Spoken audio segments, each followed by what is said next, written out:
നമസ്കാരം. മലയാളി വാർത്തയിലേക്ക് സ്വാഗതം. സർ നമസ്കാരം. ഇന്ന് രാവിലെ ജി സുധാകരൻ്റെ പത്രസമ്മേളനം ഉണ്ടായിരുന്നു. കഴിഞ്ഞ കുറച്ച് ആഴ്ചകളായിട്ട് കേരള രാഷ്ട്രീയത്തിൽ ഒരു പൊട്ടലിപ്പ് ഉണ്ടാകുമെന്ന് പറഞ്ഞുകൊണ്ട് മാധ്യമങ്ങളടക്കം ഏറെ ആഘോഷിച്ചതാണ് ജി സുധാകരൻ്റെ ചില തുറന്നു പറച്ചിലുകളും ചില പ്രസ്താവനകളൊക്കെ തന്നെ. പലതരത്തിലുള്ള പാർട്ടി നയതന്ത്രങ്ങളൊക്കെ തന്നെ അവിടെ നടന്നുകൊണ്ടിരിക്കുകയായിരുന്നു.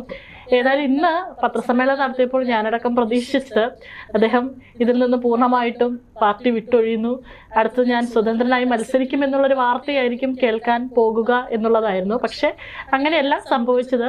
അദ്ദേഹം പറഞ്ഞതുപോലെ ഒരു വിസ്മയവും ഉണ്ടാകാൻ പോകുന്നില്ല, പാർട്ടിക്കൊപ്പം തന്നെ എന്നുള്ള ഉറച്ച നിലപാടാണ് അദ്ദേഹം ഇന്ന് പറഞ്ഞത്. ഏതായാലും ഈ ഇത്രയും കാലം ചർച്ച ചെയ്തുകൊണ്ട് വന്നുള്ള അഭ്യൂഹങ്ങൾക്കൊക്കെ തന്നെ ഇന്നൊരു പര്യവസാനമാവുകയാണ്.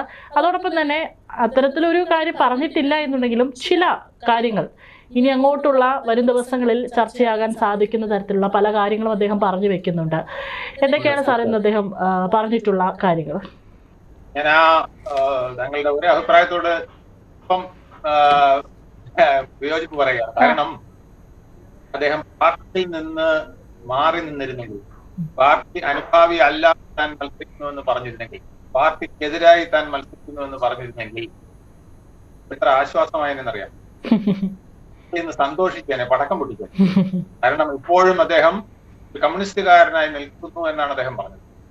ഞാനൊരു കമ്മ്യൂണിസ്റ്റുകാരനാണ്, കമ്മ്യൂണിസ്റ്റ് ആശയം പിന്തുടരാൻ ആഗ്രഹിക്കുന്ന ആളാണെന്നാണ് അദ്ദേഹം പറഞ്ഞത്.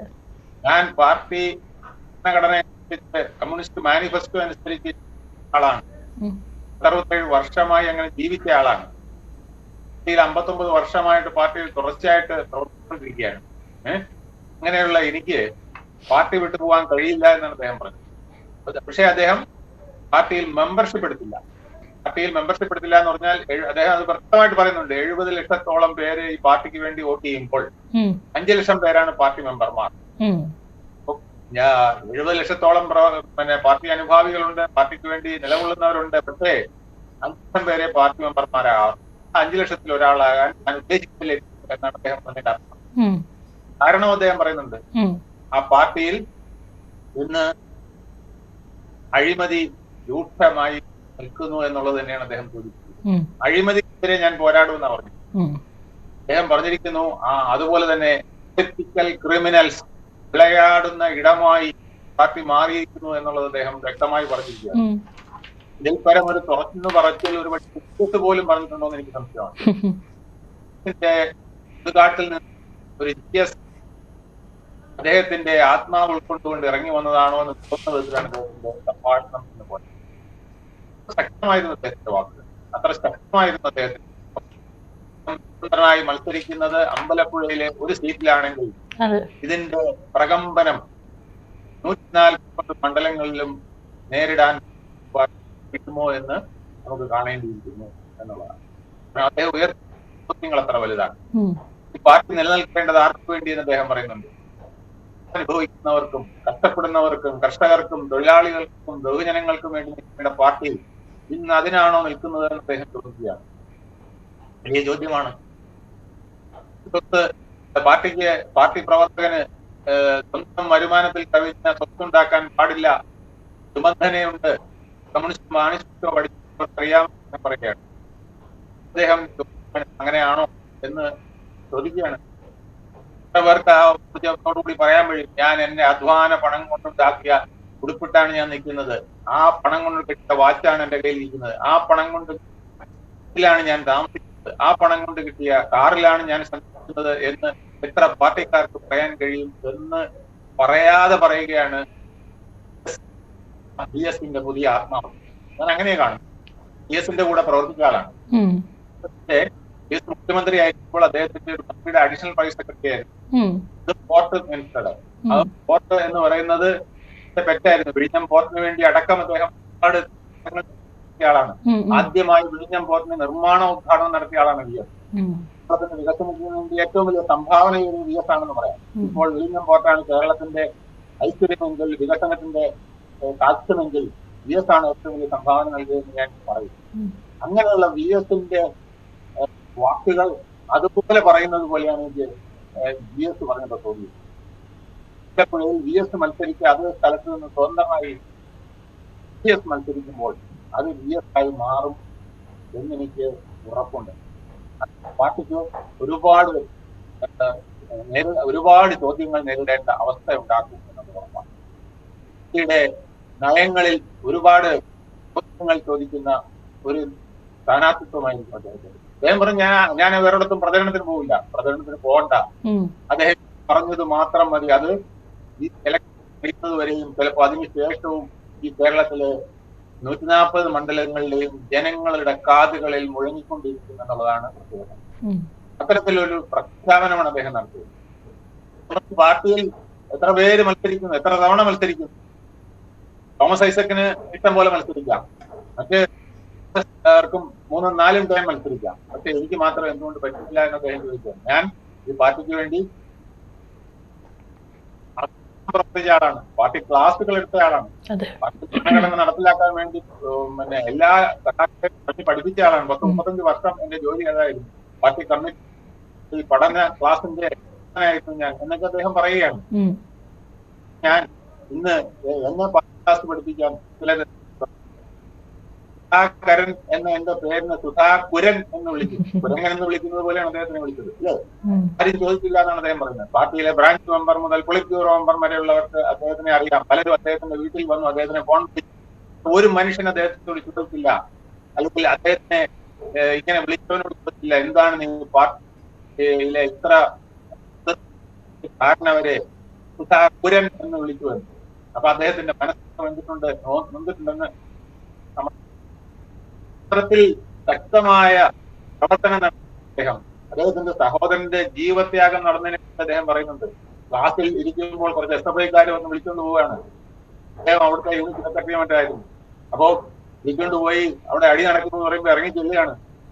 എതിരാൻ ചെന്നപ്പോൾ പാർട്ടികളുടെ അടക്കമുള്ളവർ നിന്ന് അദ്ദേഹത്തിനെ കമ്പിപ്പാരെ കഴിച്ച് ഹോസ്പിറ്റലായി മരിക്കുകയാണ് ചെയ്തത്.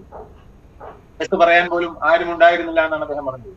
എന്റെ വീട്ടിലെ ആഞ്ചിക്കടി വെട്ടിയാണ് ആ കേസ് ഞാൻ പറഞ്ഞതെന്നാണ് GS പറഞ്ഞത്. അതിനുശേഷം ആ കേസ് തോറ്റിട്ട് അപ്പീൽ കൊടുക്കാൻ പോലും, അന്ന് ഭരണം ഉണ്ടായിട്ട് പോലും അപ്പീൽ കൊടുക്കാൻ പോലും പാർട്ടിയിൽ നിന്ന് ആരും തയ്യാറായില്ല എന്നാണ് അദ്ദേഹം പറയുന്നത്. അദ്ദേഹത്തിന്റെ മനസ്സ് എത്രമാത്രം വേദനിപ്പിക്കുന്നു എന്നുള്ളത് നമ്മൾ മനസ്സിലാക്കും. എന്നിട്ടും അദ്ദേഹം അതൊക്കെ പറയുന്നുണ്ട്. മറ്റേ 1500 പേരോളം വെസ്റ്റ് ബംഗാളിൽ കൊല്ലപ്പെട്ടിട്ടുണ്ട് പാർട്ടി പ്രവർത്തനത്തിന്റെ ഭാഗമായി. അപ്പൊ അതുപോലെ ഞാൻ കണക്കാക്കിയിട്ടുള്ളൂ എന്റെ സഹോദരനാണെങ്കിലും. പക്ഷേ ഇപ്പൊ തിരിഞ്ഞു നോക്കുമ്പോൾ എനിക്ക് ദുഃഖമുണ്ട് എന്നാണ് പറയുന്നത്. ഇളമരം കരീം എന്ന സമുന്നത നേതാവ് അദ്ദേഹത്തിനെതിരെ കള്ള റിപ്പോർട്ട് തയ്യാറാക്കിയെന്ന് അദ്ദേഹം പറയുകയാണ്. പറഞ്ഞു വെക്കുന്നത് ഈ പാർട്ടിയിൽ അടിമുടി ഒരുപാട് പാർട്ടി വിരുദ്ധ പ്രവർത്തനം ഉണ്ടെന്നാണ് പറയുന്നത്.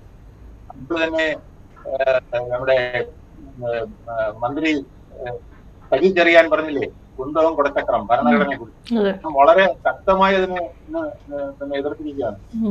ഭരണഘടന ഉള്ളത് കൊണ്ടാണ് എനിക്ക് ഇവിടെ നിന്ന് ഇങ്ങനെ ഇപ്പോൾ സംസാരിക്കാൻ കഴിയുന്നത് എന്ന് അദ്ദേഹം പറഞ്ഞു. ആ സ്വാതന്ത്ര്യം തരുന്നത് ഇന്ത്യൻ ഭരണഘടനയാണ്. ഇന്ത്യൻ ഭരണഘടന കുന്തവും കുടച്ചക്രവും അല്ല. ഇതിനകത്ത് ഒരുപാട് മൂല്യങ്ങളുണ്ട്. സോഷ്യലിസ്റ്റ് അടക്കമുള്ള, ജനാധിപത്യം അടക്കമുള്ള, മതേതരത്വം അടക്കമുള്ള ഒരുപാട് മൂല്യങ്ങൾ നിലനിൽക്കുന്ന ഇന്ത്യൻ ഭരണഘടനയെ കുന്തവും കുടച്ചക്രവും എന്ന് പറഞ്ഞവരെ വരെ പാർട്ടിയിൽ നിലനിർത്തുന്നു എന്ന് അദ്ദേഹം പറയുകയാണ്. ഏറ്റവും എനിക്ക് വളരെ തോന്നിയത് അദ്ദേഹം അഴിമതി എന്നുള്ളതാണ്. പ്രവണതകൾ അത് പുറത്ത് ഭരണത്തിൽ വിവിധ പ്രവണതകളുണ്ട്. അതിനൊക്കെതിരെ അദ്ദേഹം കാരണം അദ്ദേഹം മത്സരിച്ചത് ഇന്ത്യയിലെ ഏറ്റവും വലിയൊരു കേഡർ പാർട്ടിയോടാണ്, കേഡർ സംവിധാനത്തോടാണ്. ഒരു വ്യക്തിന് 1000 ഉണ്ടാക്കാൻ കഴിയുന്ന ഒരു പാർട്ടിയോടാണ് അദ്ദേഹം വെല്ലുവിളിക്കുന്നത്, മത്സരിക്കുന്നത്. മനസ്സിലായില്ലേ? അതുകൊണ്ട് അദ്ദേഹത്തിന് ഒറ്റയ്ക്ക് നിന്ന് ഒരു അധികം കാര്യങ്ങൾ പറയാൻ കഴിയില്ല. പക്ഷേ പറയാവുന്നതിന്റെ അപ്പുറം അദ്ദേഹം പറഞ്ഞു കഴിഞ്ഞു. അതാണ് നമ്മൾ കാണേണ്ടത്. അത് വലിയ ഒരു വാക്കാണ്, വലിയൊരു നാക്കാണ്, വലിയാണ്. ഈ വരുന്ന തെരഞ്ഞെടുപ്പിൽ ഒരു ഇന്നേവരെ കണ്ടിട്ടില്ലാത്ത ഒരു തിരുത്ത കമ്മ്യൂണിസ്റ്റ് പാർട്ടിക്ക് നേരിടേണ്ടി വരും. അതൊരു പക്ഷേ VS ഉയർത്തിയതിനേക്കാൾ വലുതാകുമോ അതോ ചെറുതാകുമോ എന്ന് മാത്രമേ നമുക്ക് നോക്കാം. ഇന്നിപ്പോ ഈ ഒരു നീക്കം, ഈ ഒരു അനുനയ നീക്കം, അല്ലെങ്കിൽ അദ്ദേഹം ഇന്ന് ഇത്തരത്തിലൊന്ന് സംസാരിക്കാനുള്ള കാരണം പാർട്ടിയിലെ തന്നെ 2 കരുത്തരായിട്ടുള്ള നേതാക്കളാണ്. അന്ന് മുഖ്യമന്ത്രി പിണറായി വിജയനും അതുപോലെ തന്നെ MA ബേബി, ഇവർ രണ്ടുപേരും നടത്തിയിട്ടുള്ള ചർച്ചകളാണ് ഇതിന് പിന്നിൽ ഒരു കാരണമെന്ന് പറയുന്നുണ്ടല്ലോ.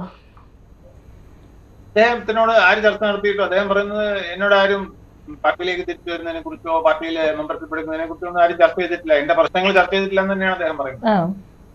അദ്ദേഹത്തിന് സ്ഥാനാർത്ഥിയാകുന്നതിന് എതിർക്കാൻ ചിലപ്പോൾ ചർച്ച നടത്തി കാണാം, അതായിരിക്കും അദ്ദേഹം. അല്ലാതെ തനിക്ക് പാർട്ടിയിലേക്ക് വീണ്ടും തിരിച്ചു വരുന്നതിനുള്ള ഒരു മാർഗം ആരെങ്കിലും ചർച്ച ചെയ്തതായിട്ട് അദ്ദേഹം പറയുന്നില്ല. എന്റെ കമ്മിറ്റി അംഗം സുജാത വന്നു, എന്റെ ബന്ധുവായ ഹരി വന്നു, അവരാരും സംസാരിച്ചത് എനിക്ക് പാർട്ടിയിലേക്ക് ഞാൻ തിരിച്ചു. ഹരി സംസാരിച്ചു തന്നെ ഇല്ലെന്നാണ് സെക്രട്ടേറിയറ്റ്. പിന്നെ സുജാത സംസാരിച്ചു, ആര് സംസാരിച്ചത് പൊളിറ്റിക്സ് സംസാരിച്ചു. ഞാൻ പൊളിറ്റിക്സിന് മറുപടി കൊടുത്തിട്ടുണ്ട്. ഈ സുധാകരൻ പാർട്ടി ക്ലാസ് എടുത്തിട്ടില്ല, വർഷങ്ങളായി പാർട്ടി ക്ലാസ് എടുത്തിട്ടുള്ള ആളാണ്. ഇന്നിരിക്കുന്ന പലർക്കും സമുന്നതരായ പലർക്കും പാർട്ടി ക്ലാസ് എടുത്തിട്ടുള്ള ആളാണ്. അദ്ദേഹത്തിനോട് രാഷ്ട്രീയം പറഞ്ഞോ പാർട്ടി ക്ലാസ് പറഞ്ഞോ ജയിക്കാൻ പറ്റില്ല. അദ്ദേഹം അതുമൊക്കെ ഇന്ന് അദ്ദേഹത്തിന്റെ പത്രക്കാരോടുള്ള അഭിമുഖത്തിൽ വ്യക്തമായി പറഞ്ഞു. ഇന്ത്യൻ കമ്മ്യൂണിസ്റ്റ് പാർട്ടി എന്ന് പറയുന്നത് സോവിയറ്റ് യൂണിയന്റെ ഭരണഘടനയ്ക്ക് സമാനമായ ഒരു ഭരണഘടനയാണ് ഇന്ത്യൻ കമ്മ്യൂണിസ്റ്റ് പാർട്ടിക്കുള്ളത്. അതനുസരിച്ചാണ് ഇവിടെ പ്രവർത്തിക്കുന്നത്. അതിൽ ചെറിയ മാറ്റങ്ങളുണ്ട്. ജനാധിപത്യത്തിന്റെ ചില മാറ്റങ്ങൾ, ജനാധിപത്യ തെരഞ്ഞെടുപ്പ് ആ രീതികളിലൊക്കെ കുറെ മാറ്റങ്ങളുണ്ടെങ്കിൽ ഏതാണ്ട് അതേപോലത്തെ സ്ട്രക്ചറാണ്. സെൻട്രലൈസ്ഡ് ഡെമോക്രസിയുടെ കാര്യം അദ്ദേഹം പറയുന്നുണ്ട്. ആ ഡെമോക്രസിയിൽ അല്ലെങ്കിൽ പാർട്ടിയിൽ നടത്തേണ്ട ചില കാര്യങ്ങൾ, പാർട്ടിയിൽ നിന്ന് ഒരാളെ എന്തെങ്കിലും അവമതിപ്പ് വന്നാൽ അത് പുറത്താക്കേണ്ടതുവരെയുള്ള കാര്യങ്ങൾ അതിനകത്തുള്ളത് പാലിച്ചിട്ടില്ല എന്ന് അദ്ദേഹം പറയാതെ പറയുകയാണ്. ഒരുപാട് കാര്യങ്ങൾ അദ്ദേഹം മൗനം കൊണ്ടും ആംഗ്യം കൊണ്ടും സൂചന കൊണ്ടും വാക്കുകൾ പകുതി പറഞ്ഞുകൊണ്ടും അദ്ദേഹം കേരളത്തിലെ മാർക്സിസ്റ്റുകാരോട് പറഞ്ഞിരിക്കുന്നു എന്നാണ് എനിക്ക് തോന്നുന്നത്. ജനങ്ങളോട് മൊത്തത്തിൽ പറഞ്ഞിട്ടുണ്ട്, പക്ഷെ അതിൽ കേരളത്തിലെ മാർക്സിസ്റ്റുകാർ ഇന്ന് കാതോർത്ത് കേട്ടിരിക്കുകയാണ്. അദ്ദേഹം പറഞ്ഞു 70 ലക്ഷം വോട്ട് വരെ ഈ പാർട്ടിക്ക് കിട്ടാറുണ്ട്. ആ 70 ലക്ഷം വോട്ട് ചെയ്യുന്നവരുടെയും കാതിലേക്കാണ് അദ്ദേഹം എന്ന് പറഞ്ഞിരിക്കുന്നത്. അത് പാർട്ടിക്ക് ഇത് നേരിടാൻ എങ്ങനെ കഴിയും എന്ന് എനിക്ക് അറിയില്ല. അതിന് പാർട്ടി എന്ത് സംവിധാനം ഏർപ്പെടുത്തുമെന്നും എത്ര വലിയ പ്രചരണം നടത്തുമെന്നും എനിക്കറിയില്ല. കൊടുങ്കാറ്റ് ഉയരുമ്പോൾ മരങ്ങൾ മാത്രമല്ല, ചില പർവ്വതങ്ങളുടെ മുകളിൽ നിന്ന് വരെ ചിലപ്പോൾ ചില പൊട്ടിത്തെറികൾ ഉണ്ടാവും. അതുപോലത്തെ പലതും കേരളത്തിൽ സംഭവിക്കുമോ എന്ന് നമുക്ക് കണ്ടറിയേണ്ടിയിരിക്കും. അത് ഈ മെയ് മാസത്തിലെ പേപ്പർ പൊട്ടിക്കുമ്പോഴേ അറിയാൻ കഴിയുള്ളൂ. കേരളത്തിലെ 70 ലക്ഷം ജനങ്ങളുടെ പാർട്ടിക്ക് വോട്ട് ചെയ്യാറുള്ള 70 ലക്ഷം ജനങ്ങളുടെ കാതുകളിലേക്ക് അദ്ദേഹം പറഞ്ഞത് എത്ര ശക്തമായി എത്തിയിട്ടുണ്ട് എന്നുള്ളത് ദിവസങ്ങളിലേ അറിയാൻ കഴിയുള്ളൂ. പക്ഷെ ഇതൊരു ചെറിയ കൊടുങ്കാറ്റല്ല. ഞാനിത് വിശ്വസിക്കുന്നത് VS അന്ത്യവിക്രമം കൊള്ളുന്ന കൊടുങ്കാട്ടിലെ ആ സ്ഥലത്ത് നിന്നും VS വേദനിച്ച അതേ വിഷയങ്ങൾ പറയുമ്പോൾ അവിടെ നിന്നൊരു ആത്മാവ് ഉയർന്നു വന്നത് GS ആയി കേരളമാകെ പടരുന്നതാണോ എന്ന് എനിക്ക് സംശയം. കൃത്യമായിട്ടും എനിക്ക് അതാണ് തോന്നുന്നത്. ഈ രണ്ടുപേരെയും അടുത്തറിയാവുന്നതാണ്. എനിക്ക് സാറിനേക്കാൾ കൂടുതൽ അറിയാവുന്നത് VS-നെയാണ്.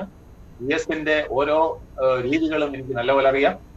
അദ്ദേഹത്തിന്റെ ഒരു ശൈലി, ഒരു സ്വരം, ഒരു തിരുത്തൽ ശക്തിയായി മാറാനുള്ള ഹെൽപ്പ് ഒക്കെ അദ്ദേഹം വളരെ സൗമ്യമായി, ലളിതമായി, എനിക്ക് തോന്നുന്നത് G. സുധാകരൻ എന്ന GS ഇതുപോലെ സൗമ്യനായി പലപ്പോഴും പറഞ്ഞിട്ടുണ്ടെന്ന് തോന്നുന്നില്ല. അദ്ദേഹം കർക്കശക്കാരനാണ്, വാക്കുകളിൽ കൃത്യതയുള്ള ആളാണ്.